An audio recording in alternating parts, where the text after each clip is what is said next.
Initiating podcast download.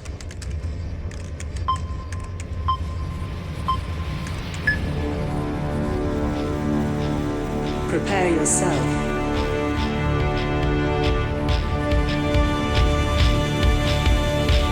Put on your spandex.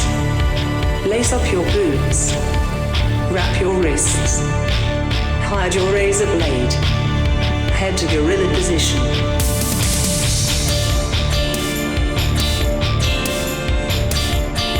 Grease up your hair. Apply baby oil. Okay, apply more baby oil. Get into gimmick. Keep your ears open and your mouth shut. Have fun and be safe out there, brother. Welcome to Iron on Wrestling. Now your host, Gregory Iron. Hello again, everyone. Welcome to another edition of Iron on Wrestling with Gregory Iron. I'm your host, Gregory Iron, and this is episode 247. Oh, thank heaven. I'm back in the United States of America, but I will have you know that I did enjoy my European vacation, and I'm sure I'll talk about it a little bit today. But pardon the interruption. We'll also be catching up with some stuff that I missed out on. Aaron Bauer in the US of A. Anyway, yeah, we're both in the USA. How else will we do a podcast? Well, you would be where you were, and I would be where I am. Yeah. And we would just do it like that. Yeah, but we could do it over the phone. We tried Zoom, and that didn't work out too well. I had a smartphone. You do? Yeah. You I got minutes and everything now. Okay. So. Well, that's good. It's good to see Unlimited this month. Yeah. Yeah. So thanks to Patreon. It's because of the Patreon supporters that this man can afford a modern phone. Unlimited minutes on my smartphone. Wow. Android. Congratulations. So how was the trip? Are you jet lagged? I'm not. Why? Actually. What happened? Well, Tell me everything. I actually was more tired going there than coming back, but my strategy coming back was, it was funny because we only were going to get to sleep 3 hours in Berlin on the last leg of this journey, and Hannah, who's not used to things like that, was like, "Oh, I'm afraid we're not going to get up and blah, blah, blah, blah, blah, we're going to miss the flight." And I'm like, "No, this is what I do. Like, this is the only time in my life where, like, if I have to sleep a couple hours, like the wrestling mindset, that alarm's going to go off, and we're going to get on this plane, and it'll be fine." And went off after 3 hours of sleep, and I turned on the lights. I was like, get up. And I was in the bathroom. I was raring to go. And then I probably slept for another 90 minutes on the flight back. And so total, from like a train to sleeping for 3 hours, then jumping immediately on 2 planes to get home, the travel time was somewhere in the realm of like 27 hours over the course of 2 days. So me not sleeping on the plane back. Oh, me not sleeping. Well, I did it by design, baby. So that way I didn't have jet lag. Oh, that's once smart. I got home. Yeah. So then I had to go to sleep for like 10 hours, and I was good to go. But yeah, I mean, I'll talk about the whole trip and some of the things I saw and the highlights and the lowlights, and it was quite the interesting experience, and I very much enjoyed it. It's weird to be back, but it's nice to be back. To get back in the swing of things. Well, it's I'd like to be able to say it's nice to have you back, but I don't know that it is. Oh yeah. Yeah, you came back with an attitude. Okay, well, if it's off the air, this guy's like, oh, I won't play Pokemon while I'm in Germany. Okay, well, that's not my thing. Oh. That's Hannah's thing. And that's but your I thing. wanted you to play for me. I'm not going to. Maybe she'll trade some Pokemon with you. Do you know one Pokemon's name? I know a lot of Pokemon's names, actually. What are they? Not any more me modern ones, but back when there was only 150 Pokemons back in my day, 151 actually, Mewtwo when he came around, so I know all the way up to that. Oh, I'm real impressed right now. Yeah. So Yeah. I know what's going on, okay. I got armored Mewtwo, and people don't even know. I don't know anything about Okay. that, but it is good to be back. We're going to catch up on some wrestling stuff that I missed out on, Oh, man. but also some current stuff in the wrestling news. lot to talk about. My Wi-Fi sucked while I was in. I was the one that had to break the news to you that Shane McMahon bought AEW. That's not a real thing, but that is one of the questions that we got today, which we'll talk about. And we might try to imagine, fantasy book, if you will, what it would look like if Shane McMahon was, hypothetically, in AEW, among other questions. And I think we'll take a look back at some of the Clash of the Castle stuff. I don't know if we'll go too in-depth. There was a couple of debuts in the last couple weeks that we need to talk about, and a plethora of other news. But I guess Hechinka was debuted. Who? Hechinka? I don't know. He's wrestling MJF at the Forbidden Door. Oh God. Okay. Well, maybe we'll talk Mexico? about. Maybe we'll talk about some Forbidden Door stuff on the extended bonus version of the podcast over on patreon.com/irononwrestling, where you can get your foot in the door with a buttload of bonus content starting at $3. I actually edited a video that I uploaded on the Patreon, a little bonus video from when we went to go see the celebrity softball game. Did I send that to you? Did you know I edited that? Yeah, I had no idea. I edited that on my flight there, actually, because I was like, I could do this without Wi-Fi, so that's up on the Patreon right now. There's a bonus episode. So you didn't put your phone in airplane mode when you were on an airplane? I did. Okay. Dumbass, but I didn't need Wi-Fi to edit a video. So you were on the airplane and you could edit a video? Yes, because I already had the videos on my phone. No idea. I just thought when you were on an airplane, you automatically had to put your phone on airplane mode. Yeah, but you could still do stuff that you have downloaded on your phone. Oh. I'm blowing your mind right now? Yeah. Jesus but Christ. Also, you have to understand, I haven't been on a flight since 9/11. Well, the year after. Okay. It was the anniversary. Okay, I was like, wait, what? Sorry. Are you the only survivor? I can't believe you're laughing. Jeez, I'm not laughing at. I'm laughing at the idea that you were like, yeah, that was my last flight that day. Jesus. No, I went on a flight the year after, and there was still. I remember the smog was still prevalent. Like a year later, it was still black soot all over because we were on the rooftop of an apartment complex. Where did you fly? I can't remember. JFK. We flew into JFK, and I stayed in Brooklyn for a while. Gotcha. A lot of stuff to catch up on, and I don't know. Like, I guess we should probably start with this. What I did for the last 10 days. Well, what did you do for the last 10 days? Any interesting? I sat at things? home and missed you. Okay. Well, I clearly drew a by couple your social media pictures. posts. Well, no, I was with you at one point. No, you were fabricating photos, and I was like, what is this weirdo doing on social media? You had podcast superstar Jerry dedicating karaoke songs to me. Yeah, because I didn't think you were coming back. Well, I mean, if we're going to be open and honest here. Well, here's the thing. Europe is not that bad. There are some things that I'm not particularly crazy about in Europe, but for the most part, there were some eye-opening things that I want to discuss with you about Europe. For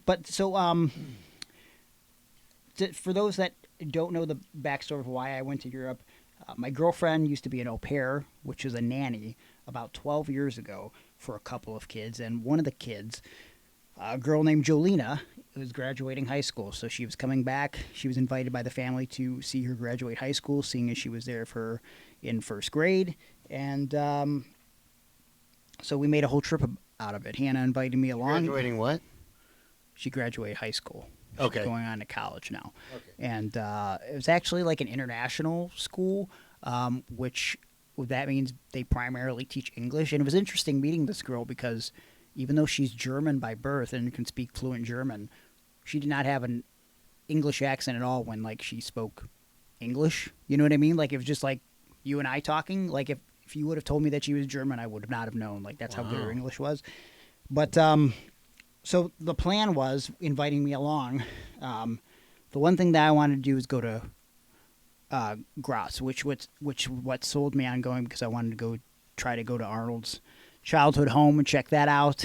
And Arnold Schwarzenegger. Oh, I've heard of him. The guy from the insurance commercials. Yes, that guy. He did some other things too. That I'll have to think about it, but I can't remember. I think he was WWE SmackDown champion for a while. No, Didn't he get the belt? He was the world box office champion. Okay.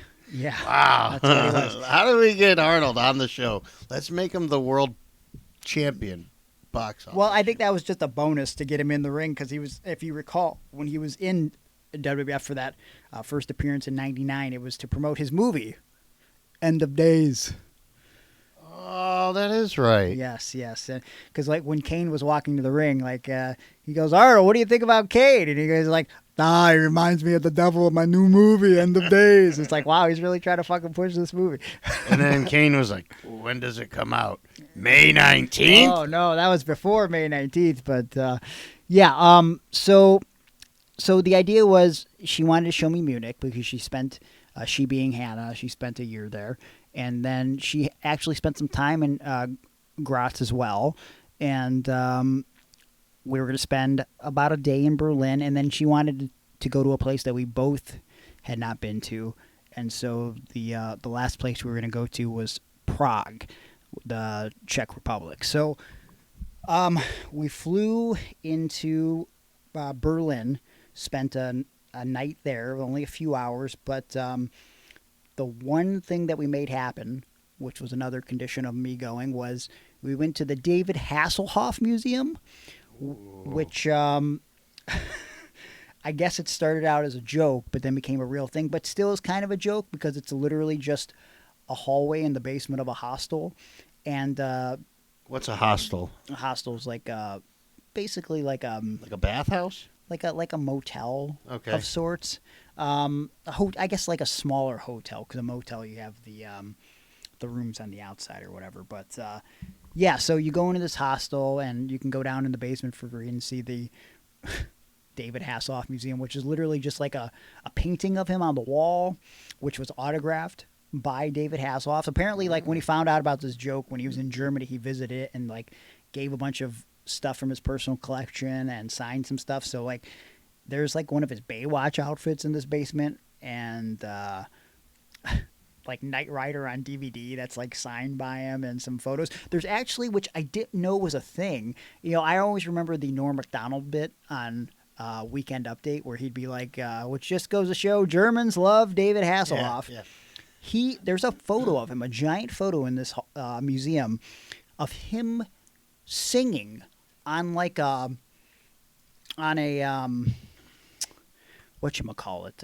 scaffold, singing while the Berlin Wall is coming down. Oh, like, yeah, that's I how remember. fucking popular David Hasselhoff was. And I don't know, it was funny to see that. I wish we would have more time because I actually wanted to see the Berlin Wall, at least see something of like historical significance when I was in Berlin. But I think, you know, Well, they took that wall down. They did, but there's still a little bit of it in Berlin. Hmm. Yeah, you can see it. And then I guess there's like a bunch of scam artists that try to like sell you pieces of the Berlin Wall, but it's not. yeah. It's just a fucking rock. You know, you can't fall for that. And so after Berlin, we went to Munich, which is like, seems big, and it is kind of big, but like, so here's the thing that I figured out about certain places in Europe. They're very heavy on like public transportation and bikes. And so I don't know your perspective on it, but as a person who lives in Cleveland, Ohio, and we don't have great public transportation, I don't think about that because I have a car, right? And all I think about when I think about public transportation is our RTA bus system. And I think to myself, the only time in my life I rode that is when my mom was a crackhead and in jail, and my dad didn't have a car, and we were poor. So we had to spend the $1.50 to ride the goddamn bus down to the jail, right? Or to get around for like a few months. Like, it was like, if you're poor, you ride the bus. Mm-hmm. But like, it was eye-opening because like, bus was much more convenient than any form of car transportation. But also, they like made it so bike-friendly. We ended up borrowing bikes from the family we stayed with, and the getting a little bit ahead of myself, but when we went to Graz, we rented bikes. I had so much fun riding bikes for 2 days to get around because I got to see more of the town. You know what I mean? Like, it was very nice, and like also the psychopath in me who knew I wasn't going to get to work out for like 10 days. It was a good way to get exercise. Like, over my 10 days, there was never a day where Hannah and I got less than 12,000 steps in. Yeah. Which, you want to average about 10,000 a day on average. I know what you need to average in Yeah. steps because of Pokemon Go. Okay, well. Yeah, so does she, because that's all she did was play Pokemon Go.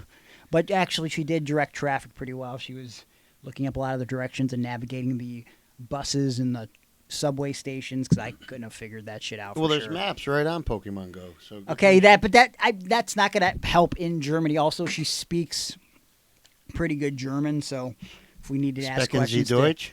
Sorry, what? Sprechen Sie Deutsch? All I know is Danke, which is thank you, and which I feel like is the most important thing to know, because that's all I could do is thank people when they help me. Danke, danke, danke, danke. Yeah, we saw a lot of Munich, saw some of the places where, like, Jesus, like Hitler had his first rallies and shit, which is kind of like, I'd see these things, I'm like, wow, this looks like a beautiful structure, but like we're traveling with this German family, they're like, actually, like this kind of sucks, because like Hitler did like a big speech here, then I was like, oh no, that is terrible. But I think Hitler started off with good intentions, right? And then made a heel turn somewhere along the line because he got corrupted with the power and the drugs. I don't know, but probably. I mean, Okay. it sounds like it could be a thing, right? But I don't know. We did. We had a lot of good food, and actually, so here's an interesting thing. You said that you were texting with Johnny, the day of Clash at the Castle. Okay, so that would have been a Saturday night a couple weeks ago. And what were you saying about that? I was texting Johnny Gargano Friday night, right? SmackDown was in Glasgow. Yes. Okay. And I was also texting you separately, Uh-huh. and you were in Germany. Correct. And I was sitting in my house in Sheffield, Ohio. Okay, that's sad. It's depressing. Not for me. I was like, man. But I didn't even realize it at first because as I was talking to Johnny, I didn't get a response from him for a minute. And then I saw him come to the ring with Tommaso. And I was like, oh, shit.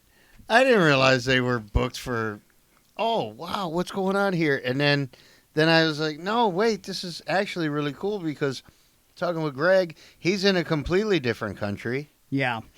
And I'm in a completely different country. Well, in the bonuses over on Patreon, we'll talk about why you were texting with Johnny specifically, other than your longtime personal close friendship. But coincidentally, I texted Johnny as well at one point when I got to Germany, because I was like, oh, man, guess what? I'm in Germany, because like I never really leave the country other than in Canada, so I wanted to just kind of put it over, and I didn't realize he was going to Scotland. Yeah. So he texts back, who cares? I'm in Scotland. Yeah. But what was interesting about that made my Munich experience a little bit cooler. There was a football game, soccer to us Americans happening, a big soccer game happening in Munich against Scotland. So there was a lot of Scottish people in Munich wearing their kilts everywhere, and so like it was like maybe like the best day to enter Germany, because you see all these people, more people than usually, in like the center city, and drinking their beer, and like they like have all these beer songs that they're singing, and like Hannah was 99 bottles of beer on the wall. no, the more creative than that, and then Hannah was like, Americans should have more drinking songs, and I was like, they're not coordinated enough for this. Like, that's why we never have like at wrestling shows like good chants or anything other than like, this is awesome. Like, that's all we can do. Like, But we now can't these- sing a whole fucking song. Well, now our guys are singing songs. They're not making them up, but they're singing all of Seth Rollins' song or Cody Rhodes' song. Yeah, those, but like, Yeah. how much more creative does it get when they're in another country? Yeah. You know what I like it. mean? And that's what makes these pay-per-views that are overseas really cool. Yeah. Is that they're doing the songs in English, Yes. and that's not even their first language, or Right. maybe second language. Yeah. Yeah. It's pretty incredible. The whole culture shock of all of it was amazing to me, and I thought, well, maybe this is just the old man in me, you know? But I'm like, man, I got two friends that are in completely different countries, and we're all texting, and it's all because of the people of Patreon who can make it so that I can afford unlimited minutes on a Wi-Fi network. So spread the word, and get us some more Patreon subscribers, so that way we can continue to pay our phone bill, so we can stay connected with you and each other. That's very important. But to kind of go back to the public transportation for 1 second, I really feel like I wish we had like a better biking like system in America, or at least in my part of the country here in Cleveland, because like all of a sudden I'm like, I think I want to buy a bicycle. I bought one last year. Yeah. And my kids ride them all the time. Yeah. Well, you should ride more. Yeah, I should. But I should buy a bike it's and ride very more. hard for me to ride with the Oh knee yeah, that I the have. leg injury. That'll kind of do it, I guess. So here's the thing about. So German food was delicious. There's a lot of stuff that I tried. I definitely had pretzels, of course, because that's like my favorite thing. But The soft ones? the soft ones, yes. Yeah. And into beer cheese? Or did you do like a mustard or something? What do they do out They had there? like Horseradish? no, they had like a mustard, like mayonnaise concoction thing that they like to do. There was a couple different things that they Yeah. like to do, but their pretzels are so like it's like if you're not eating a beer and a pretzel, Yeah. there's something wrong with you. Okay. So what did they say when you wouldn't drink beer? They didn't care.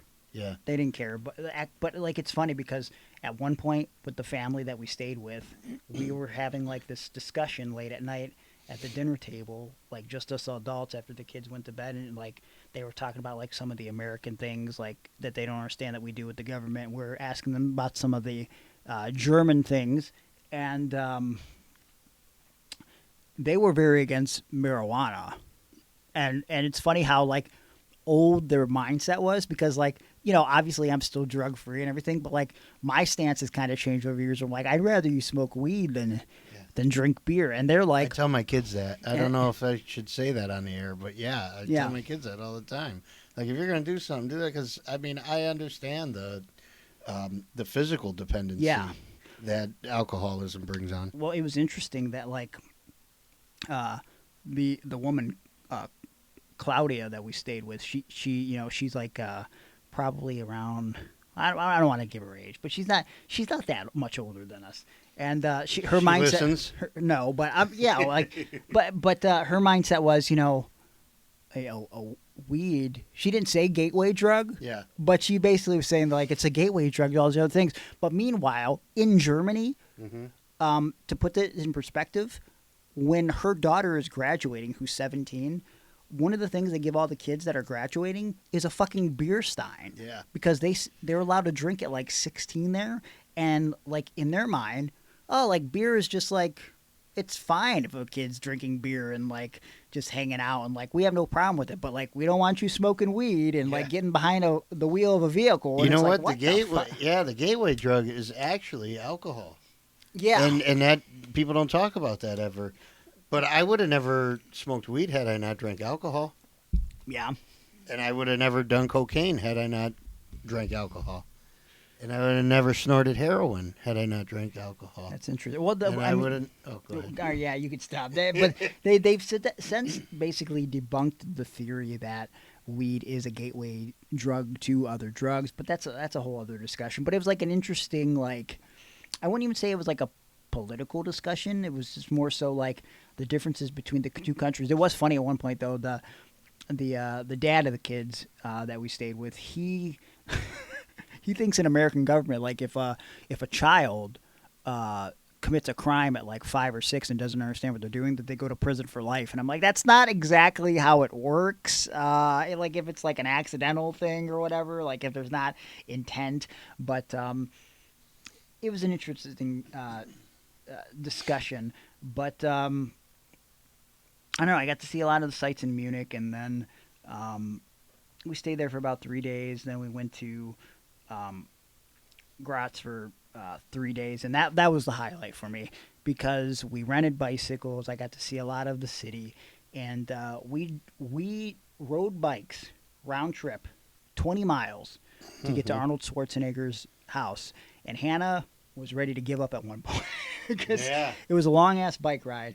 But once we got there, his house was a lot bigger than, like, he makes it seem like he was like the super poor kid, and maybe he was, but like the house was pretty big for a kid who grew up in like the 40s or whatever, like there was quite a few rooms in the house, and it was a nice house. I mean, it's like up on a hill, almost like, I wouldn't say in the middle of nowhere, but it's like these smaller farm type areas that it's around.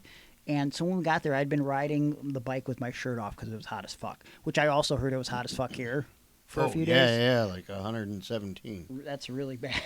Wasn't that bad. And I think that day it was like 90. But when I got there, not thinking, I walk into this house with my shirt off, and Hannah went to the counter to go buy the tickets, and I hear like some young girl. So I was like, I'm just going to stay over by the staircase while she buys the tickets, and then I'm going to go through this house with no shirt on because it's funnier that way. And Hannah comes back, and of course she's like, why don't you have your shirt on? I was like, just let's go upstairs and start snapping pictures before someone notices. And so we start going through this house, and like I'm having her take photos of me, and I'm pretty positive, I can't confirm it, but I think I'm the first person to go through the Arnold Museum with no shirt on, which I'm very proud of. And if not, I'm definitely the first person with no shirt and a fanny pack on. I can't imagine anybody else has done that at this point. And if not, you're then definitely the first person with no shirt on, with a fanny pack, that has his own podcast. That has from to be America true. With cerebral palsy. With, but I would say the museum's pretty nice. You know, there's some stuff that I feel like is like they're just kind of trying to fill space. Like there's a lot of paintings and stuff of Arnold that I just feel is like unnecessary. But they have like. They had like his WWE Hall of Fame ring, and they had like, which is crazy that like, I guess it depends. It's got to be a replica. No way. Maybe it is. I don't know. Yeah. But it's crazy the stuff that like was saved, and I guess it depends on when his parents like got out of the house or when they sold the house or whatever. He had like his original weight set in there that I took photos with, and like. So outside, for some reason, I was like wondering about it. There was like this enclosed structure, probably about as wide as this table. So maybe like, 3 feet wide, 4 feet wide tops. And you open it up, and there's like a tricep pull down machine that you can mess with. And I guess this was like a tricep pull down machine that he used to use in his house or some shit. But they moved it outside. I go on the internet after the fact. This used to be an outhouse because they didn't have running water. Yeah. And so they turned it into like a tricep pull down machine, which is weird as fuck. And but yeah, in the house they had like the original kitchen. They had the childhood bed that Arnold slept in. And did you do anything in that bed? I thought about laying on it because it didn't say you couldn't lay on it, but I didn't lay on it. But I would have got busy. Okay. Well, you and Hannah could have got in there. That wasn't happening. That was not going to happen on Arnold's bed. Also, there's cameras Give her a little everywhere. Terminator. Okay, well. Yeah, I mean, it was kind of surreal to be there. I didn't even really know it was a thing until that Arnold documentary came out last year, and I was like, fuck, like, that'd be cool to go there sometime.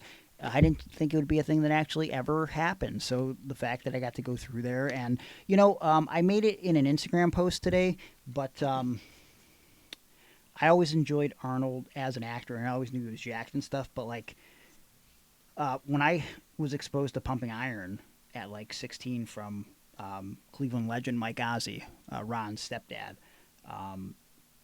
that was one of the things that motivated me to like really work harder at transforming my body. Like I really love that documentary, and like the pump is better than coming is a pretty iconic line from that film.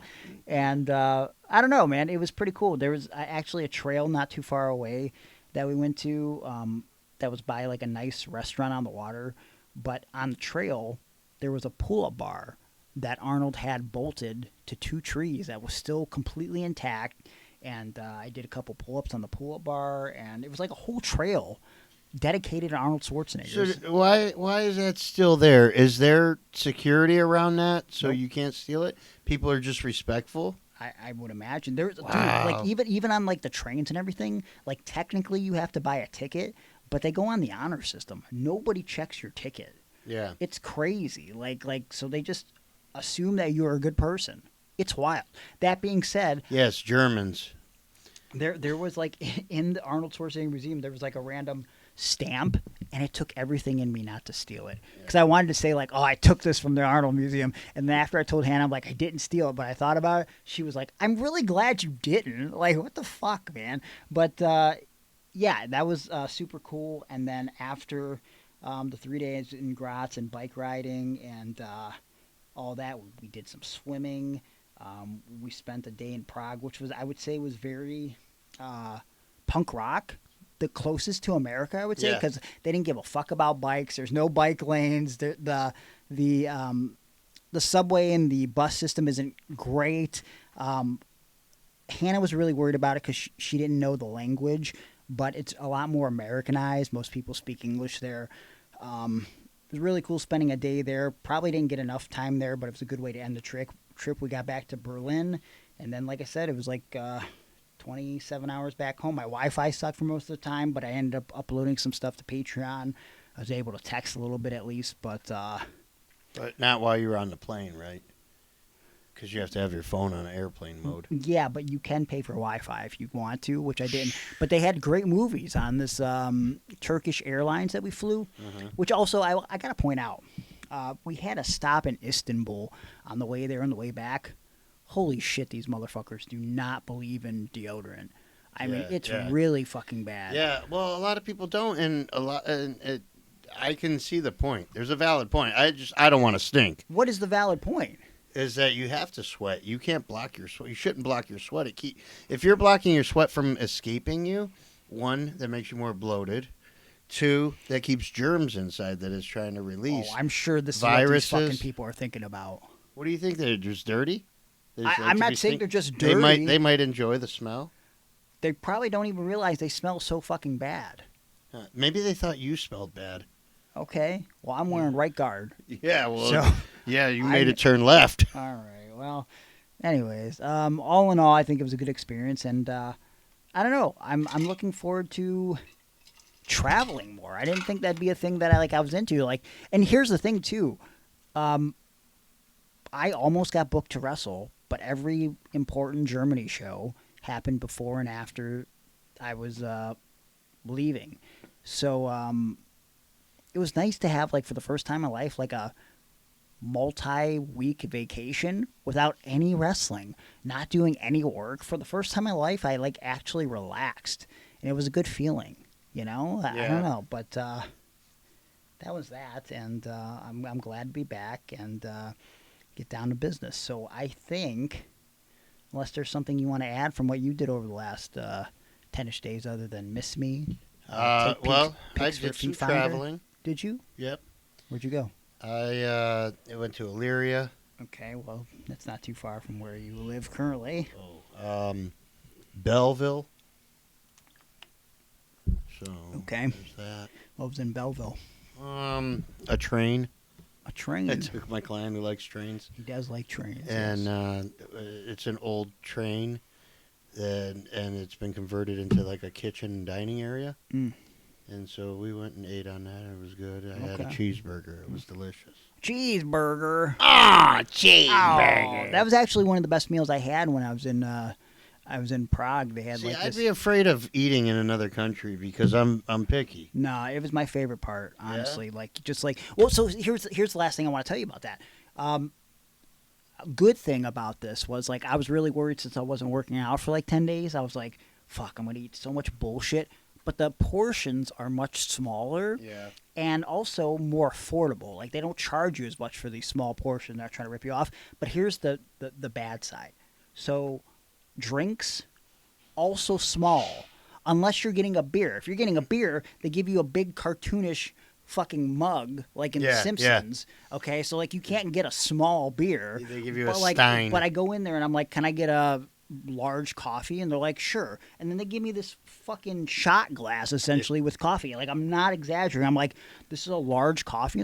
This is the largest we do. And I'm just like, oh my fucking God. So that But was I bet their coffee is very strong. It's probably more like an espresso. Some of the places, a lot of it was espresso, but some of it was hit or miss. Some places it was good. I wish this was no X though. I'm sorry, what?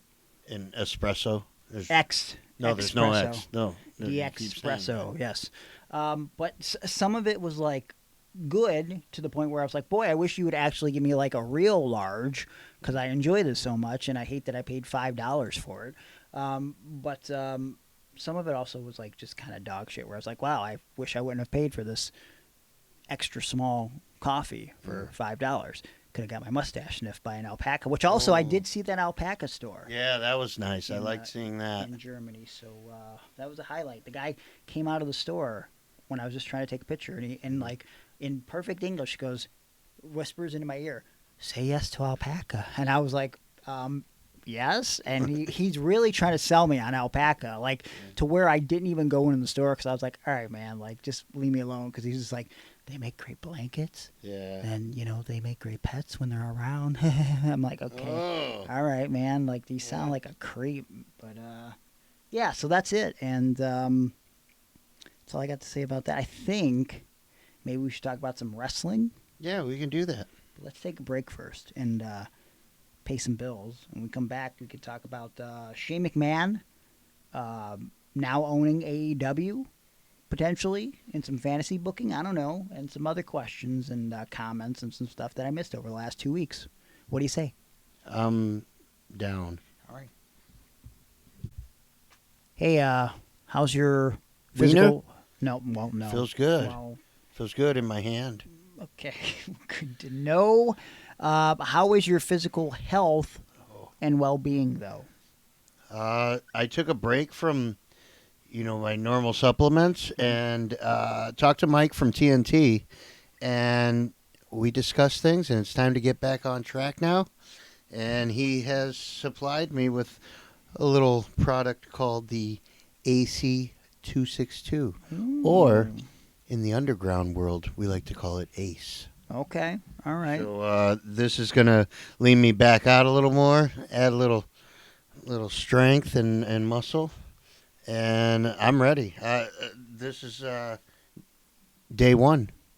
Well, we're going to see how it goes down. It's a day one for me as well. I had my first actual weight workout in 12 days today since being back on my vacation, and I was happy to come home to a new shipment of glutamine and creatine from TNT-health.com. So it got me up and ready to go again, and surprisingly, I thought I'd feel sore at this point because I worked early this morning, but I'm feeling good because of that post-workout glutamine from TNT Health. And, of course, I had to top it off with my vegan vanilla shake, which is also available at TNT Health, with a plethora of other items over on their website, TNT-health.com. And if you don't have internet access for some reason, if you ain't got your minutes on your phone, yeah, well, you probably need at least a few minutes because you can actually call TNT Health directly.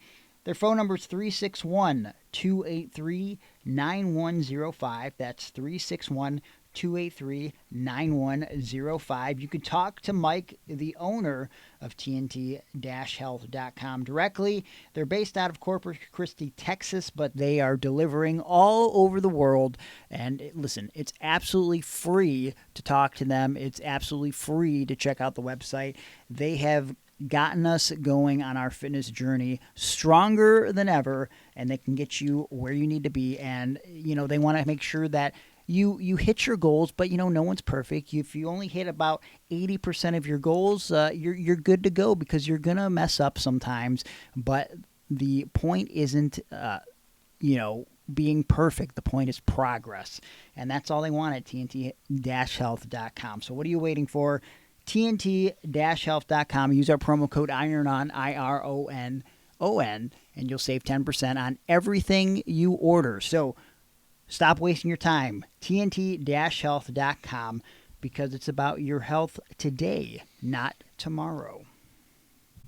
Hey, I love high-quality artwork. I actually went to the art museum in Germany while I was there. It was quite the nice experience. But you know what they were lacking? Good morals. I feel like their morals were probably better than Cheap beer. They had high-quality beer. From my understanding, I did try non-alcoholic beer, and it was absolutely disgusting, which, to my recollection, it tasted much like regular beer. Everybody on social media was like, well, you didn't have regular beer. That's why it was so disgusting. No, beer's just fucking gross. Yeah. But what this art museum did lack was a fine piece of art from Juan Ortiz and Of the Dead Designs. That Juan Ortiz, he creates one fine piece of art. I believe it because a guy I know, him and Juan got it on. I mean, this was before he was married. Yeah. To be clear, I don't want to affect his And relationship. also, this is fictional. It's Yes. just we're doing a commercial here, and we're freeballing it. Yes, and so listen. Spitballing. Juan has been creating art for people that like to sell merchandise, but not just people that sell merchandise, for people that want to have things commissioned for their friends and their family and their loved ones for 2 decades now. And even though he's done artwork for very rich and famous people like the good folks at Hot Topic and people like the Young Bucks and Hulk Hogan and Ric Flair and every single world champion in every major promotion right now, Juan Ortiz can do artwork for you too, and he can do it at an affordable price. And in fact, if you follow @OfTheDeadDesigns on Instagram and send him a message, and you're getting artwork done for the first time, you mention Iron on Wrestling, he's going to knock off $20 on your first order. That's a heck of a deal, wouldn't you say, Aaron? It's such a good deal. I'm thinking about getting 2 things commissioned. Really? Yeah. What are you getting? Well, one would be, I guess, our loyal listener, Eric. Eric. I want him on a cloud. Okay. Well, is he with the Velveteen Dream on this cloud? On the other cloud. Okay. And they're both looking through Velveteen Dream's phone. Oh, no. Texting each other. Oh, God. So that's my choice for the first design. Isn't And the second design, I can't tell you what it is this week, but I'll get you to it next week. isn't Eric a little old for him? Well, they're looking at these things together. Oh, okay. Well, you know what? We're not going to go any further than that. But I know you need to take it a step further and contact Juan Ortiz and Of the Dead Designs right now. Go to his Instagram, @OfTheDeadDesigns, Facebook.com/OfTheDeadDesigns, or his website, ofthedead.weebly.com, because Juan Ortiz and Of the Dead Designs is bringing artwork to life. Hey, before we get into the next topic, just want to give a shout out, send some love to our good friend Ryan Egan, and going through some stuff right now. We don't need to talk about it, but we're wishing him the best. Yes, we're thinking about you, friend, and hope to see you real soon, man. And if you need anything, we're here for you. And I'm sure, the good folks that have grown to know and love you over the past few years over on Patreon will also send their love to you. And, yeah, man, hope you get through this. All right, let's try to catch up on the last couple weeks. We'll try to do some rapid fire things that have been happening since I've been out of the country that we want to touch on.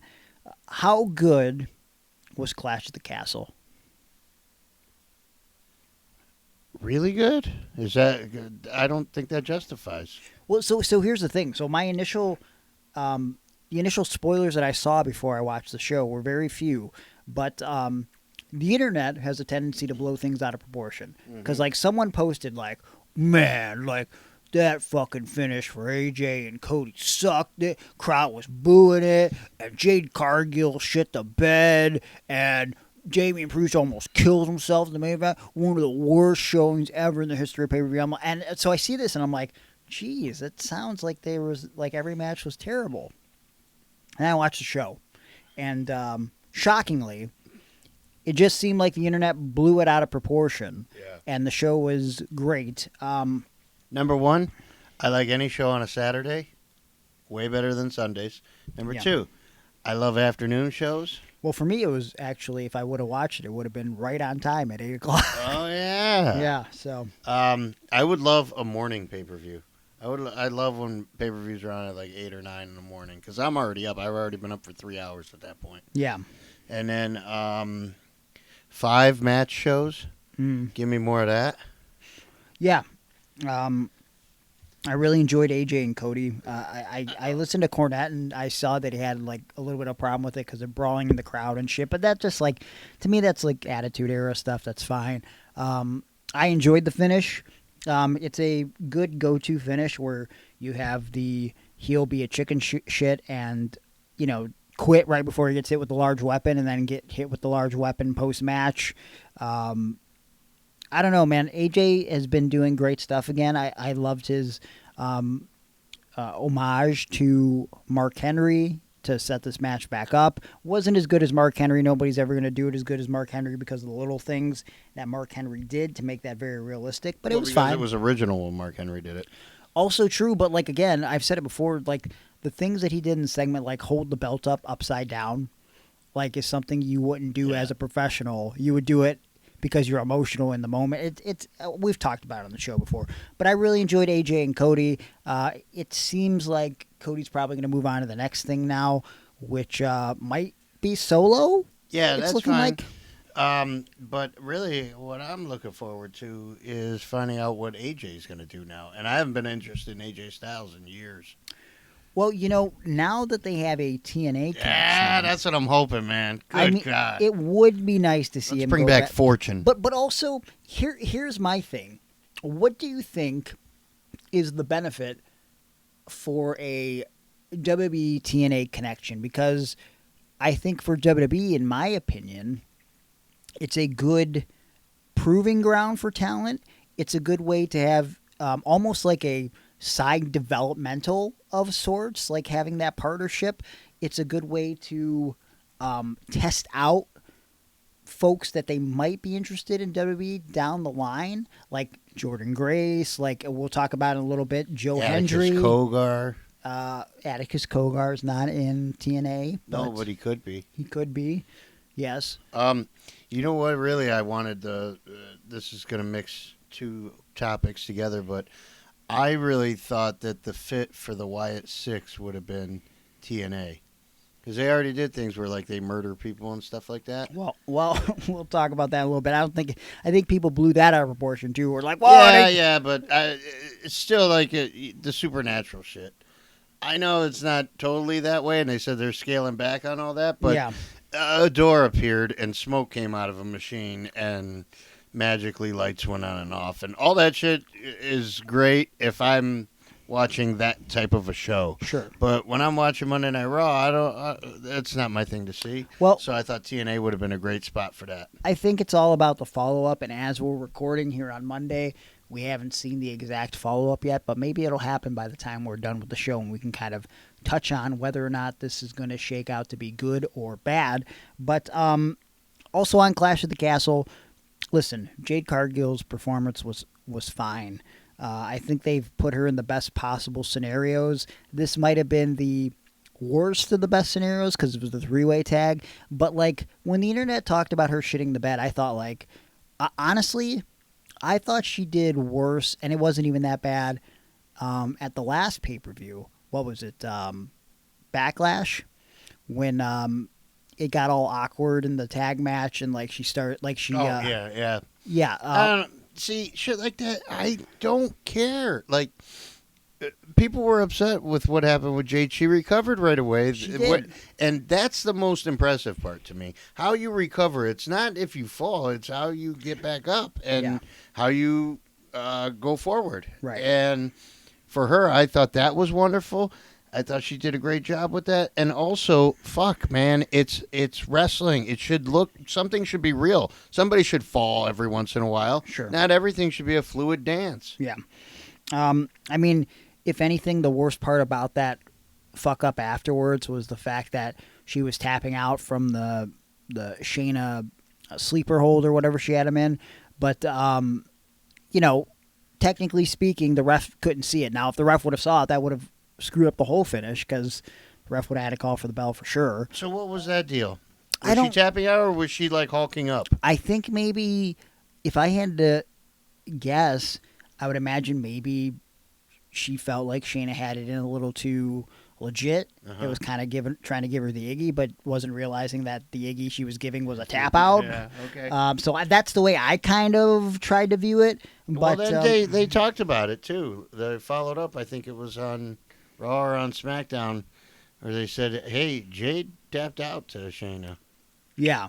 And I thought that was odd for them to bring up if that wasn't supposed to happen, because I think Jade is, I kind of figured she'd just be undefeated for a long-ass time. Well, technically speaking, though, like, they could just down the line, they could do a singles match between them, and still technically Jade hasn't been pinned. She didn't officially lose by submission, but there's a gripe now that Shayna could have, and it could set something up down the line. You know, I like that they put over the girls from Scotland. What are their names? Why can't I think of them?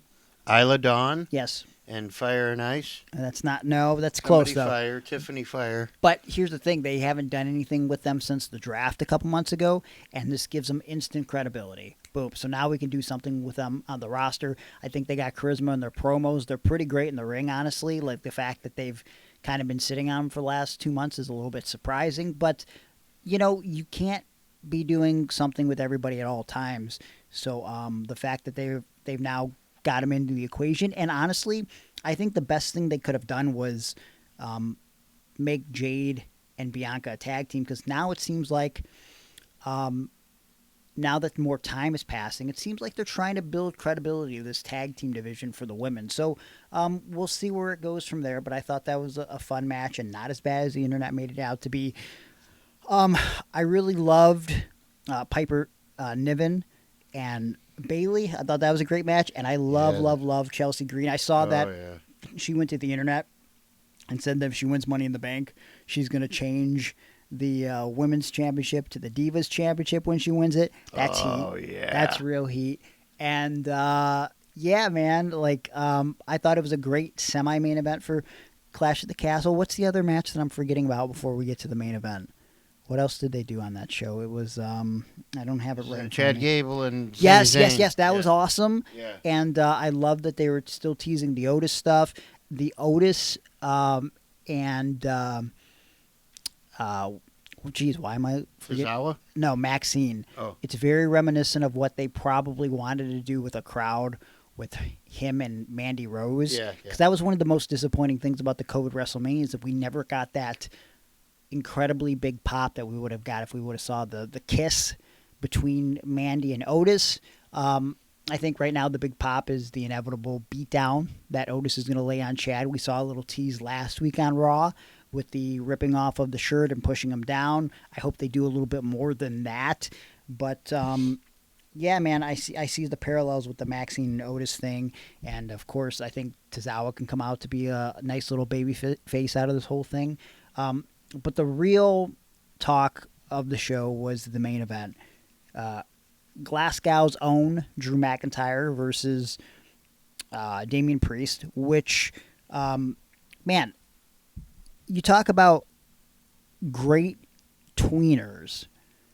It's kind of hard to say, like, you got a truly great tweener. Drew has been riding that line. Why are you laughing? You said I had a great tweener. Okay.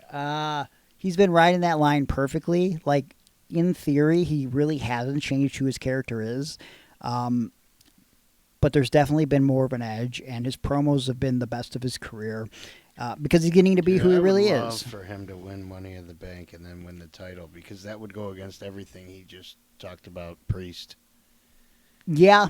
You know, and it would show that he really is the hypocrite that he says everyone else is. For sure. But I think I can't see that happening, even though he's entered himself in Money in the Bank, because it's like something's got to change, because we know that Gunther is going to get the title shot at SummerSlam. So I can't see it being Gunther and Drew, and I can't see it being Damian Priest versus Gunther unless they change Damian Priest to a babyface at some point. Well, he is a babyface. Is you don't he? think? I don't think he is. I 100% think he is. No. Yeah, Seth Rollins opens up Raw and Drew sucks him off. You know, he's like, oh, I wanted to win the title from you, and you're one of the greatest wrestlers I ever saw, and I respect you. Nothing but respect. I'll keep my guys in the back. We'll lock it up like two young warrior stallions.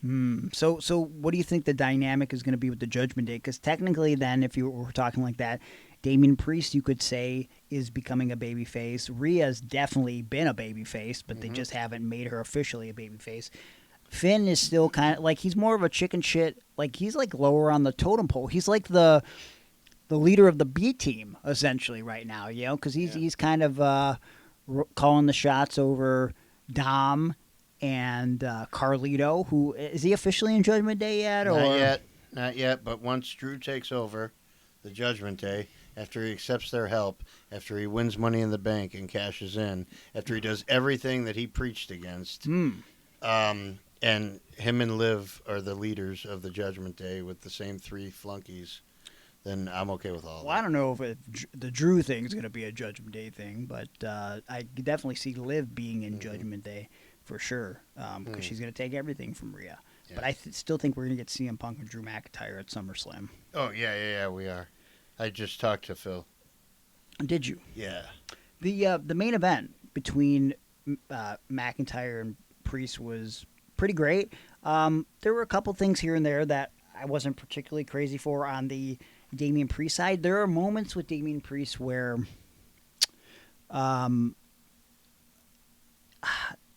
it's little pro wrestler things that I notice, but he's really come into his own, and I've I think we've talked about since the Bad Bunny match, I've really enjoyed his work a lot more. I didn't really like when he was the Archer of Infamy or whatever the fuck, and he's doing the bow and arrow shit. But he's really grown on me as a performer. And again, people exaggerated him slipping up. It did suck. It was a crazy slip up when he went for the dive and he caught his foot in the rope. But you know what? Drew was right on top of things. He started kicking him, and he said, "I can't win the title if he's tied up in the ropes." Yes, which was brilliant. They were, no pun intended, quick on their feet, and they got things back under control. And I like that they didn't go back to the dive, right? Because they got fucked up, and it's like, well, we're not. Let's just skip over that and go back. And to I don't know that next. he does that move again. Well, we'll see. You can put that on the back burner until SummerSlam or Mania, then it's a big deal that he went and did it again. Yeah.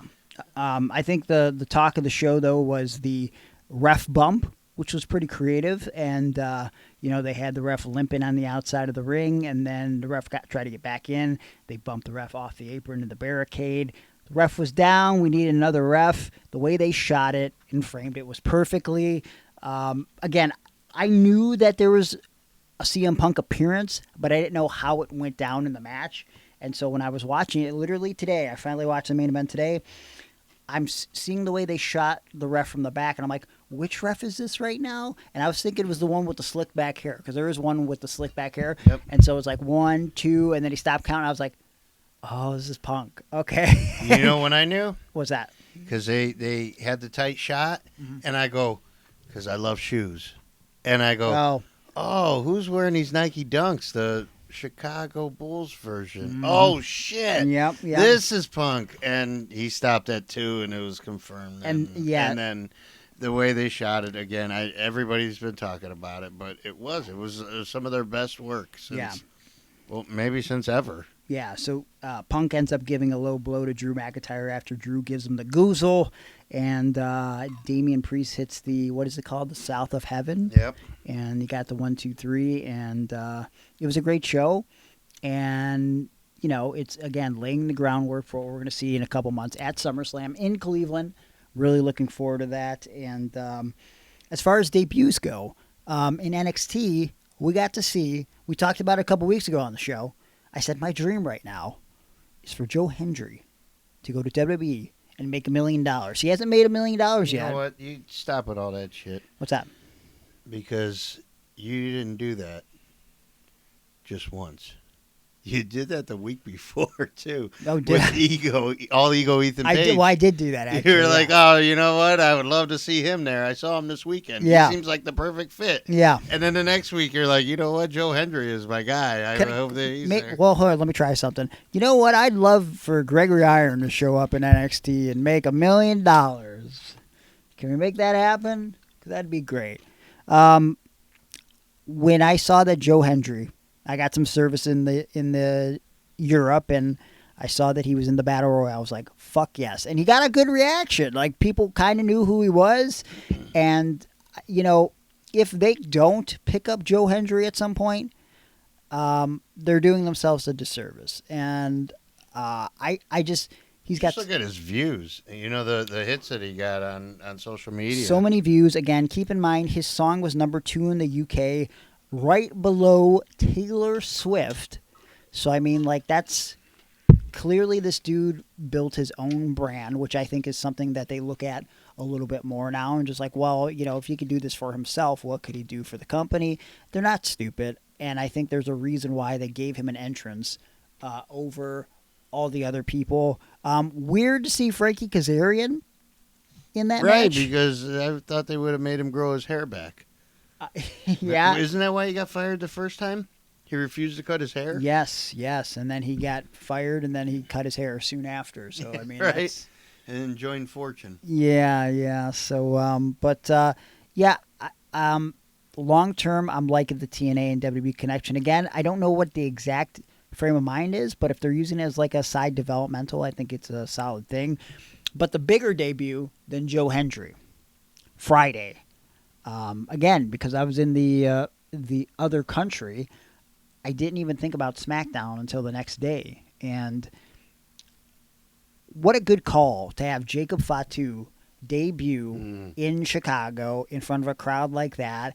And you know what? I've done a lot of shows with Jacob over the years, particularly in Circle 6, and was already a monster, already a machine. But you know what? During this off time that he's had, he looks like he trimmed down a little bit. And man, dude, I was surprised, man. Yeah. The definition in his arms, his biceps and stuff, I hadn't seen that from him before. Yeah. Now he looks like an absolute killer. dude, I mean, just incredible intensity.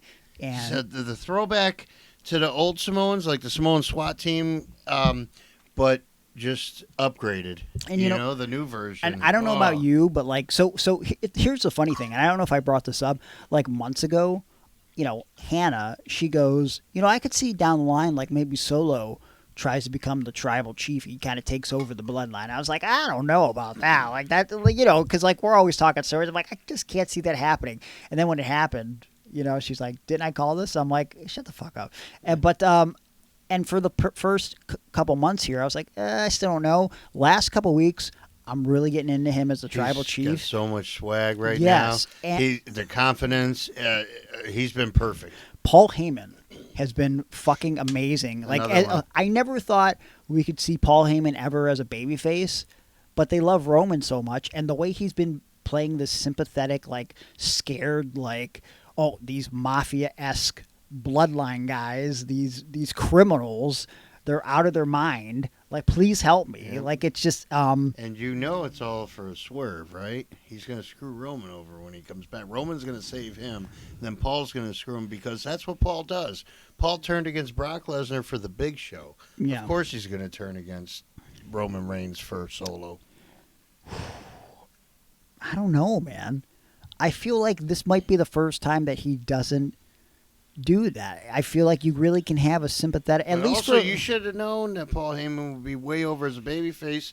Just look at his shit in ECW. He wasn't even like the manager. He was like, they knew he was the booker. Yeah. And he was way, way over. I guess I didn't expect him to be a babyface in the way that he's being a babyface. Like, Yeah. like this, like he's still being Like his he's coward. being held hostage. Yeah, he's being his coward itself, but it's like in a different. It's like a hostage type situation, right? And he's being very open that like.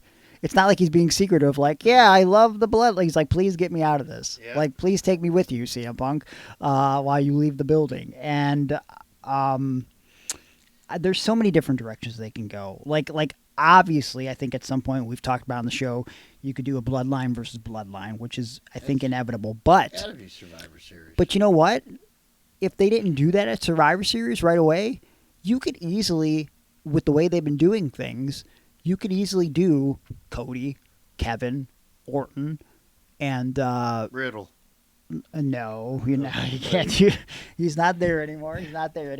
But you could do Cody, Sammy. Kevin, Sammy, and Randy Orton versus these 4 bloodline guys, right? If you don't have Roman around, like if you want to drag this out a little bit longer, which, I mean, listen, you've been doing it for 5 years at this point, so might as well keep it going. What? You can put it off all the way to WrestleMania. Yeah. And then you can have that bloodline versus bloodline match, and then also have Cody versus The Rock in the main event. Yes. Because I think that's probably what we're going towards, right? Yeah. That's the way it looks right now. I would imagine, that's what you're going to do. And, God, we say it every week now, which I can't even believe, but, like, what a fucking exciting time to be a wrestling fan. I can't the believe I best. like wrestling this much. I know. That being I said, had a female friend over the other day, and I said, oh "Hey, yeah, yeah," Hmm. and I go, "Look, Hannah, we're gonna watch." Hey, it. what? Sorry, nothing. Who's that?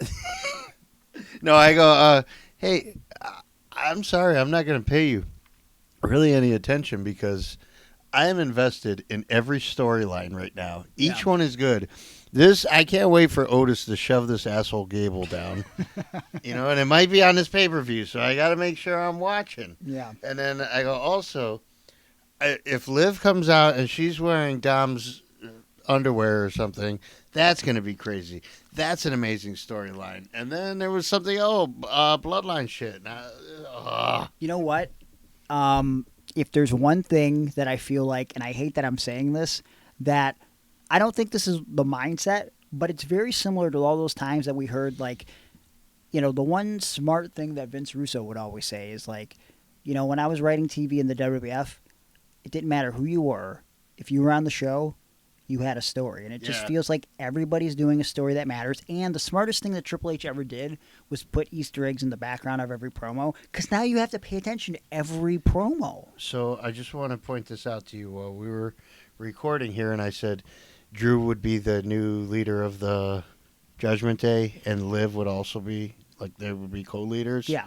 Okay. We just saw, well, you didn't see this because you were looking at yourself in the mirror or something. Okay. But there was a promo from Drew. He was yelling at Adam Pearce in the back, and Drew was walking away, and as he was walking away, Liv was coming in the shot. They walked past each other. That's it. Okay. They're the new Judgment Day. Okay.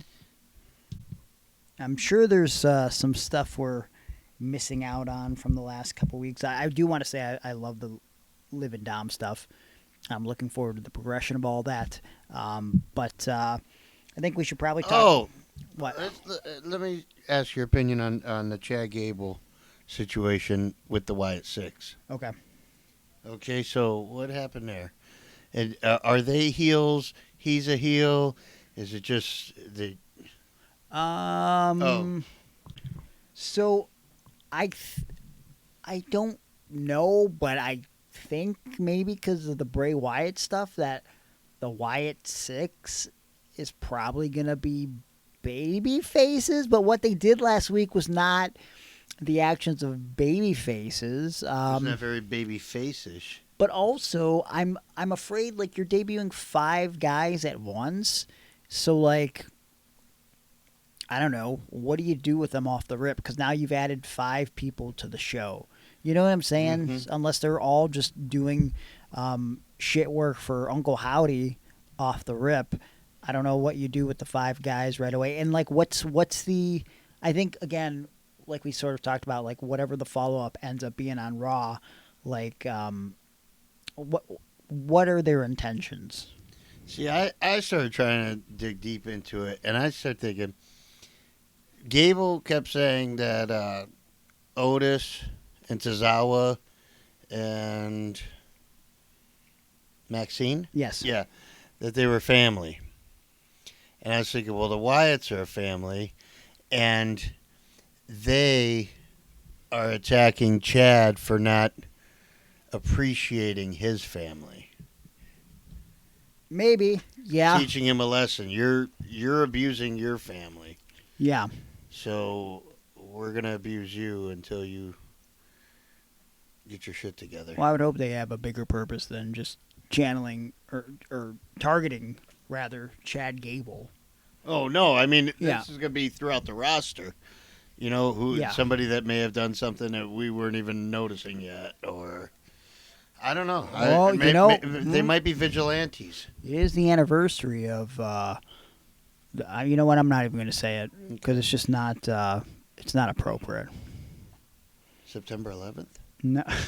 No. Again with the laughter. No, because I'm just. It's the way you say it. Okay.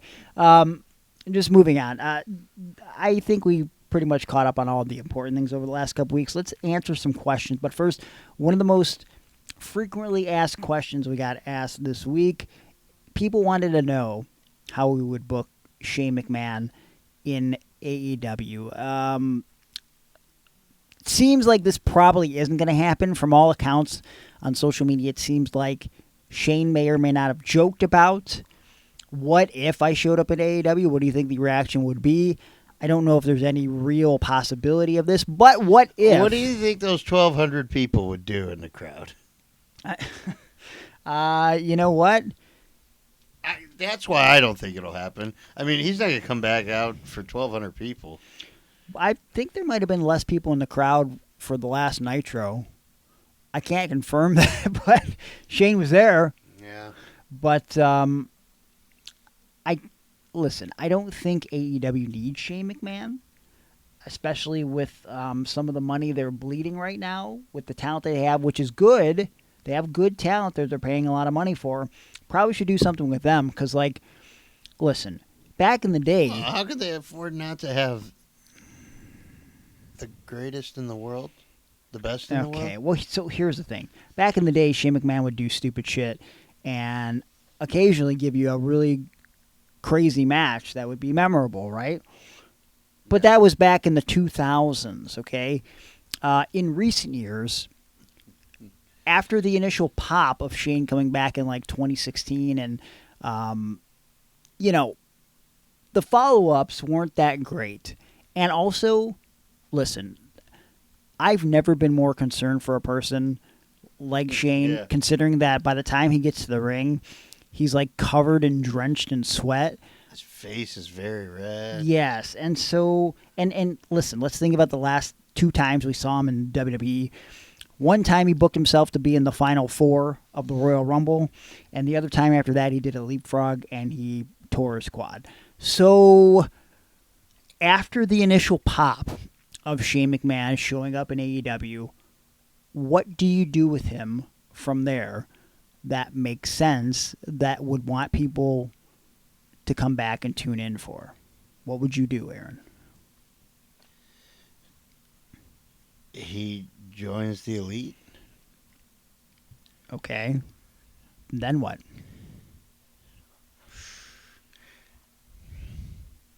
I don't know, because I don't like the heel GM thing anymore. It's been overdone. Like, maybe he doesn't join them. Maybe he gets on Tony's side. But is he a GM, though? Or like what yeah, well, he's not going to wrestle. So you think he's calling shots? Yeah, he has to. What if he's not like a someone just with, a ringside manager, maybe? I don't know. Like maybe there's something else, like based on his family history and his knowledge. I don't know if you want to allude to that. That's another problem. It's like, do you want to allude to the fact that he has this wealth of knowledge based on his rich family history, considering that one of the people that created that rich history is facing numerous sexual assault allegations currently, right? It would definitely be hard to go there and not be a boss. Like the idea of him like maybe being like a mind behind the madness of everything that the Elite is doing without having actual power. Okay. You know what I'm saying? Like I think that's kind of... he's the outside source. Maybe he's got money and he's feeding to them. And Yes.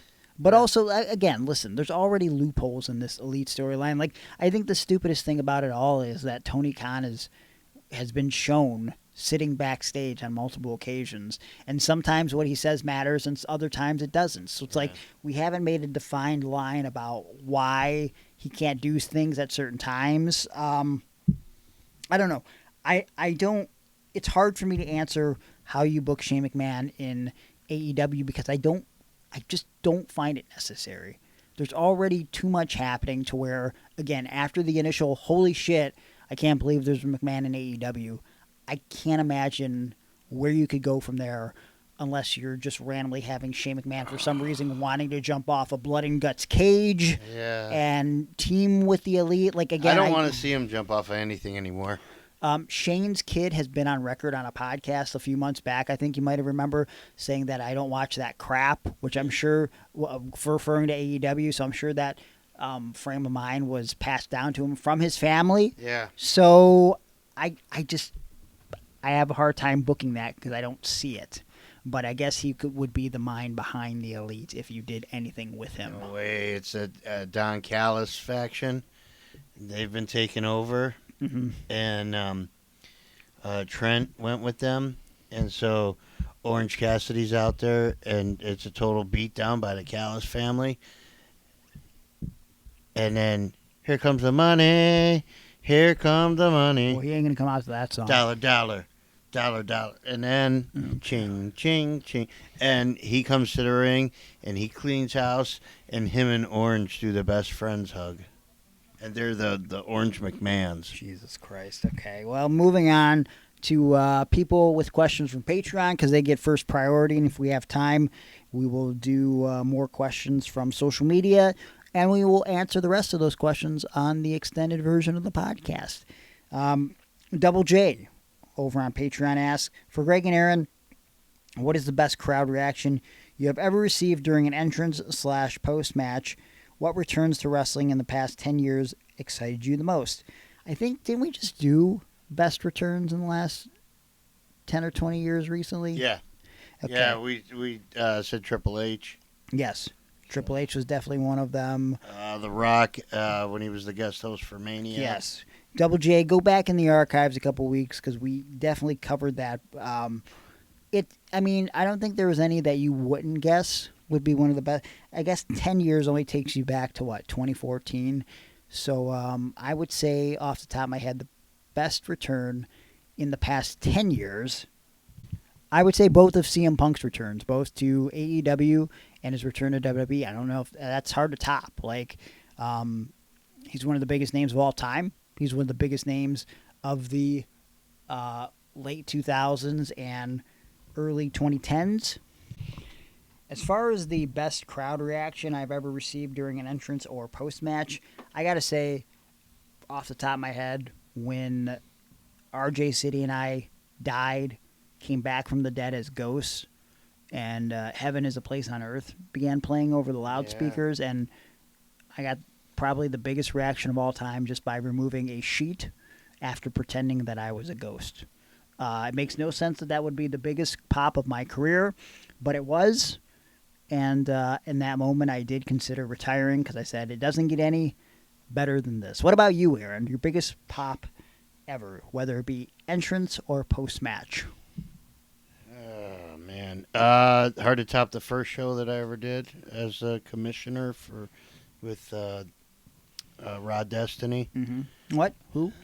Hey, bro. Oh, okay. I couldn't That remember guy. who he was for a second. Yeah, so me taking a power bomb, I think that was probably the biggest pop that, it wasn't for me, but it was for me. Yeah. And then there was a time in Mega Wrestling when the dude, sign guy that hooks us up with the movie tickets, Yes.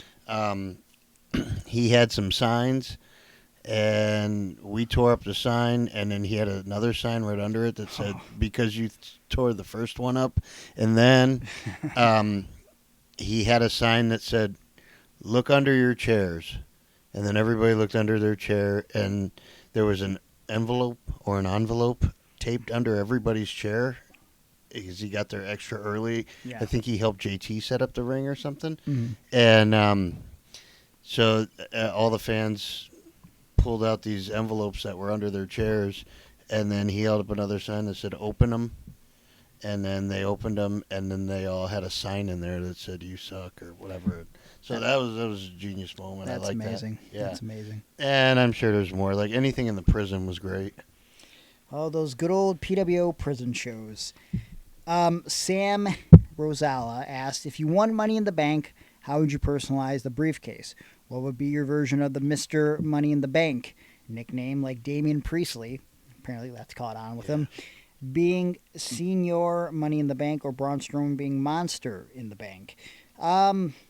Boy, what is a good pun that you could do for being handicapped to be Mr. Money in the Bank? Oh, it's if you won it? Yes. Mr.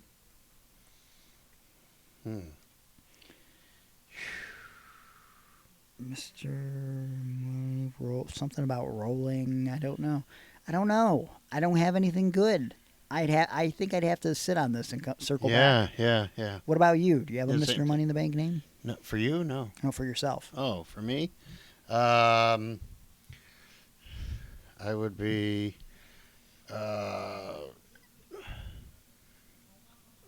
Oh no, Yeah. we're losing the ratings here. Yeah.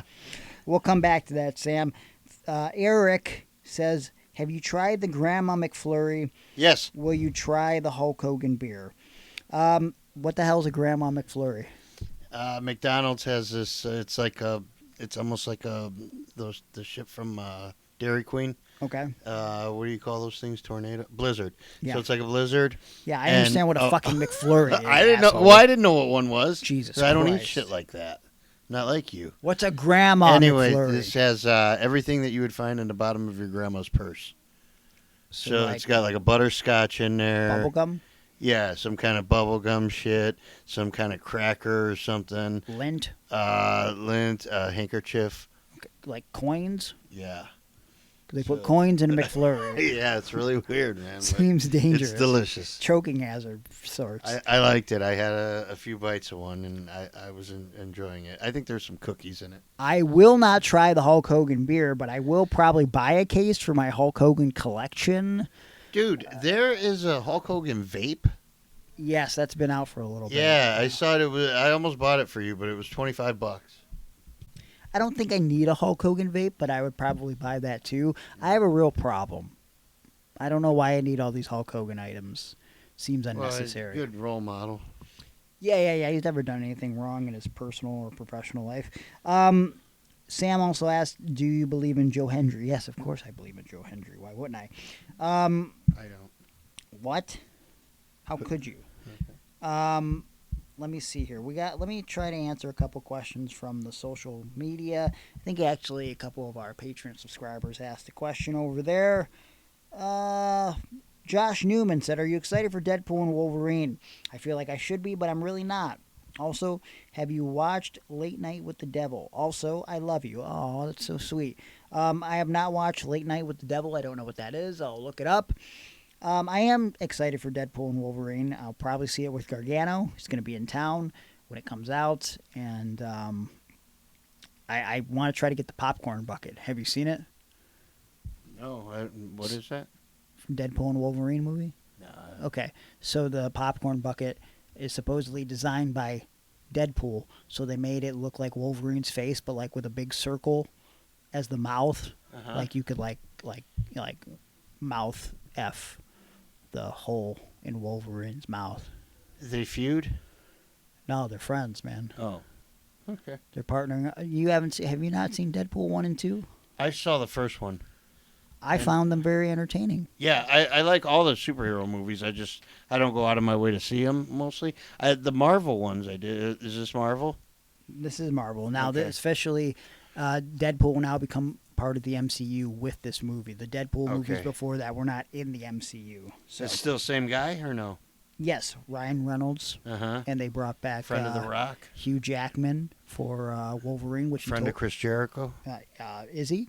I don't know. Okay. One question real quick from... Hey, what did we go see with Johnny? He rented out that whole theater for us. The Incredibles? It was not There's a incredible. talking tree? Well, I saw... no, that was Guardians of the Galaxy, Yes. Volume 3. 3, huh? Yes. I gotta Yes. see 2 You, still. you thought that was The Incredibles. I Okay. couldn't remember. All right. Aaron Blanchett asks, what WWE wrestlers will benefit from WWE moving to uncensored content?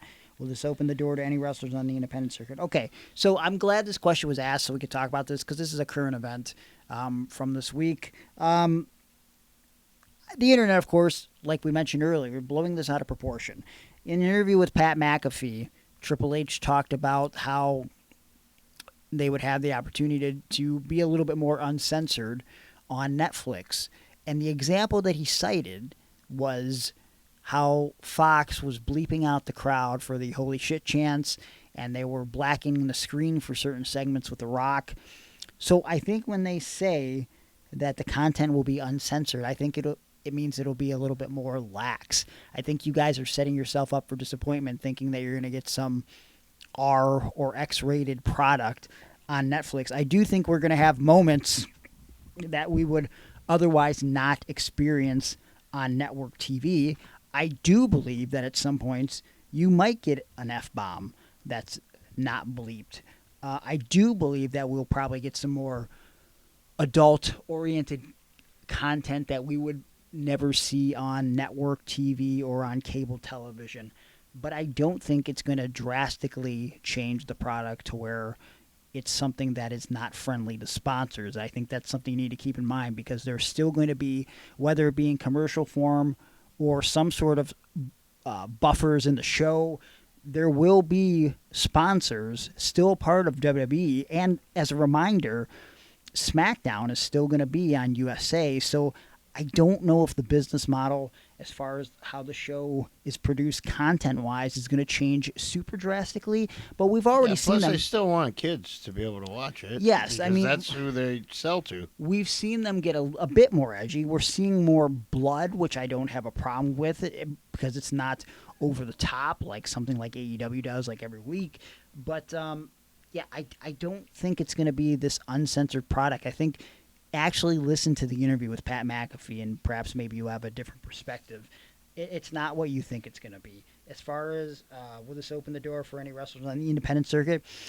Again, I don't think it's going to be such adult-oriented content that it's going to want them to sign particular guys on the indies that are doing adult-oriented themes, I guess, maybe is what you're saying. I don't know if there's anybody specifically that'll benefit from an edgier WWE product where they're like, you know what, we're going this form of adult content. We need this person. Joey Ryan in the fold. But you're definitely not going to do that. Oh.